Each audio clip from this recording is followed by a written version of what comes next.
Guys, Zennosh here, and today I am back with the video on about Fire Simone, the Knight of Remorse, and he is a really good servant, guys. He's a really good servant and a very good tank.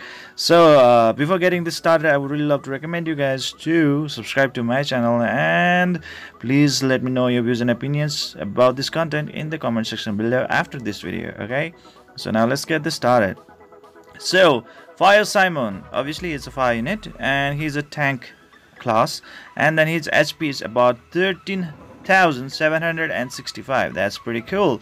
Attack 648, no need. Defense 575. Okay. Speed 95. Okay, that's pretty average. Now let's get into the skills. Okay, so the first skill is known as the Soul Slash. Taunts the enemy for 20 seconds. So that's pretty cool, guys. For 20 seconds, normally it's about like 15 seconds, but this 20 seconds is pretty cool. Plus 5 seconds, that's pretty cool. 70% chance of removing one buff from the enemy. Okay, that's pretty cool, especially in case where you are fighting against the enemy who are like recovering themselves up. They are really trying to increasing their attack or defense. Then this can be a pretty good skill at that condition. Okay, he's trying to become a little bit of more supportive at while being a tank itself. So that's pretty good. Next one, Devastating Strike, increases the caster's defense for 60 seconds, level 5. Pretty cliche, useful indeed.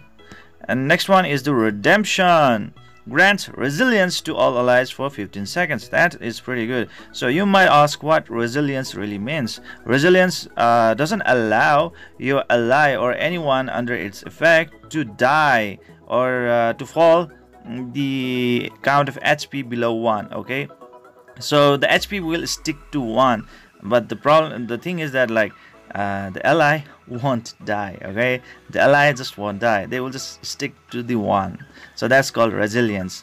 So that's pretty good, guys. I mean, like, for survivability it can be really great, meaning like for that 15 seconds one is immortal.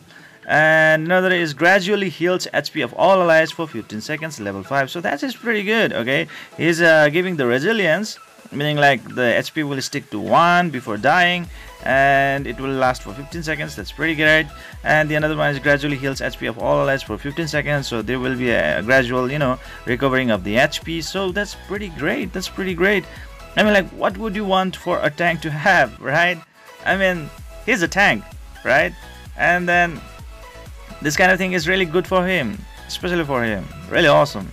And he's actually giving it to all allies. That's pretty good. I really am in love with this skill, actually. Redemption, pretty good. Next one is the passive skill. Removes one debuff from the caster upon using active skills. So whenever he is using the active skills, he is going to remove the debuff right away. So that's pretty cool. If there are no debuffs to remove, and guess what, guys? He grants immunity to all allies for 20 seconds. Oh my Jesus. Damn. You know how long that 20 second really is?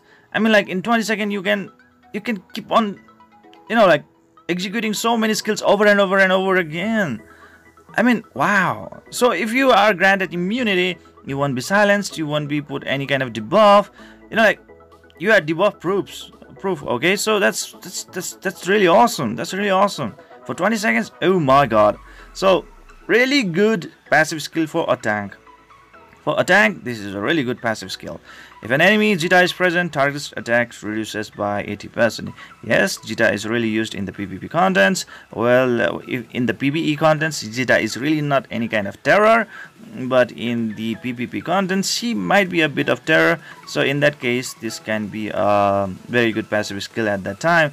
But in general case scenario, it really doesn't matter a lot. Okay. So next one is the team passive.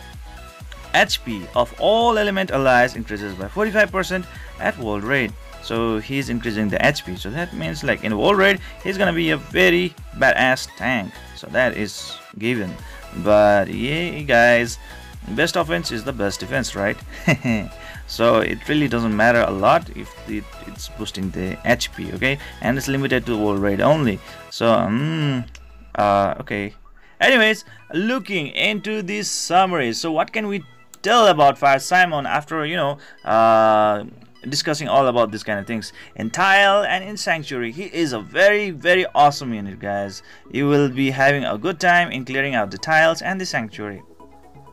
And when it comes to the PvP and infinite PvP, he is a legend. Okay, you will have a very good time during the PvP battles, especially when you're fighting against the Jita, and at the same time, as he's providing the immunity. Oh my god, guys, you'll be having a very great time against like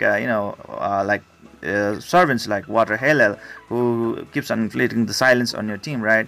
Once an inflicted silence, that can be a very bad situation. Defense break, that can also signal disaster.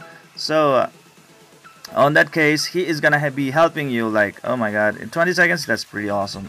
And the next one is infinite PvP, so good, guys. And tower defense, really good. Abaddon, really good. Old boss, really awesome, because of his passive skill is really biased towards the old boss, right?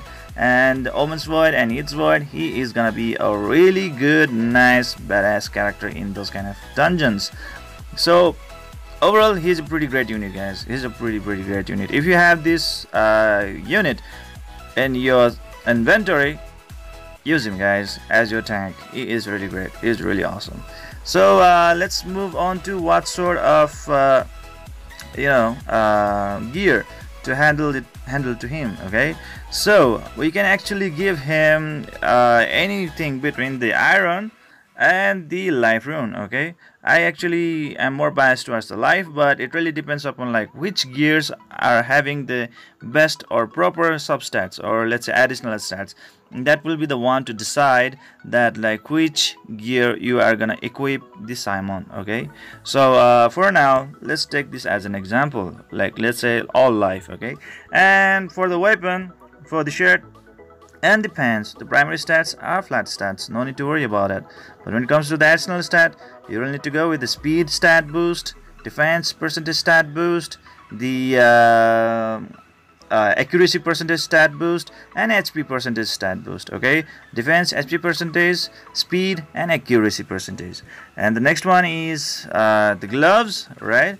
You can go with the speed boost. That would be really good for him, because whenever he is executing his skills, he is gonna provide that debuff protection, right, for about 20 seconds. That is pretty good. Immunity buff.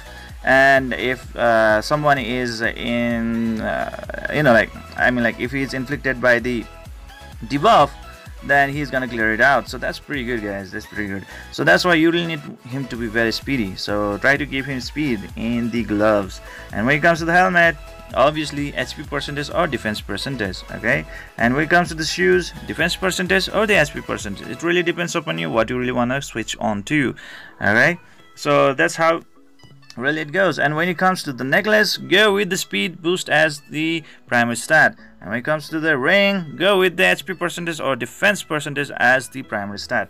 No questions asked. Okay, so just toggle between the HP percentage and defense percentage. You don't need to focus the gear on the matter that which gear is gonna provide you the best suitable additional stats. Okay, so additional stats are the main key role in here, because it is very simple to build the Simone or any kind of tank out there in this game. So this is it for today, guys. I hope you enjoyed this video. Please don't forget to hit that like and subscribe button to keep on enjoying the contents of my channel. And guys, please leave your views and opinions in the comment section below. It really matters a lot to me. And see you guys in the next video.